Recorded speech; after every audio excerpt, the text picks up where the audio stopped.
તમને બધાને કહું છું, અમીરોને ખાસ કહું છું, તમારી પાસે લાખો કરોડો અબજો રૂપિયા હશે ને તો તમને કોઈ નહીં પૂછે, બાપ તમને તો દુનિયા તો યાદ કરશે, પ્રાપ્ત થયેલી સંપત્તિનો તમે સદવ્યય કર્યો હશે, આવા સમય ઉત્સવ કર્યા હશે, મંદિરો બંધાવ્યા હશે, અરે કોઈ નિરાધાર દિન દુખિયા ગરીબની આંખોના આંસુ લૂછ્યા હશે, કોઈની આતડી ઠારી છે ને તો એને દુનિયા યાદ કરશે, એને દુનિયા યાદ કરશે. બીજાના દિલને જ્યારે વાંચી શકો ને, બીજા હૃદયને જ્યારે વાંચી શકો ને ત્યારે સમજો હવે મારા પર પરમાત્માની કૃપા ઉતરી છે, પરમાત્માની કૃપા ઉતરી છે. બીજાના દુઃખને વાંચવા માટે ઠાકોરજી દિલ જ્યારે આપે ને ત્યારે સમજો મને માણસ બનાવે સાર્થક છે, મને માણસ બનાવે સાર્થક છે.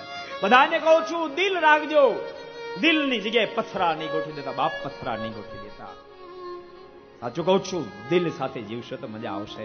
એમ ભક્તો તમને બધાને કહું છું, વેદના વાંચતા શીખજો. જીવન તો ઠાકોરજી આપ્યું છે, પણ કોઈની વેદના વાંચ્યા વિના મરી જાશું ને તો આપણી વેદનાને મારો ઠાકોરી નહીં વાંચે, મારો ઠાકોરી નહીં વાંચે. અરમાન જિંદગીના પૂરા થાય તો ઘણું છે, અરમાન જિંદગીના પૂરા થાય તો ઘણું છે, અને બે ચાર કામ સારા થાય તો ઘણું છે. મુશ્કેલ જિંદગાની પણ જીગરથી જામ જીરવાય તોય ઘણું છે.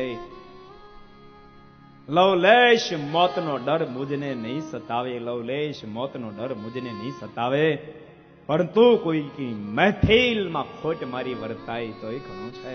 વધુ નથી બળકોવે જીવન જીવવાનો, વધુ નથી બળકોવે જીવન જીવવાનો, પણ ઇજ્જતનું કફન ઓઢીને મરાય તોય ઘણું છે. અરમાન જિંદગીના પૂરા થાય તોય ઘણું છે, બે ચાર કામ સારા થાય તોય બાપ ઘણું છે. અને બે ચાર કામ સારા કરવા માટે ઠાકોરજી માણસ બન્યા છે, વાતને ભૂલી નહીં જાશો.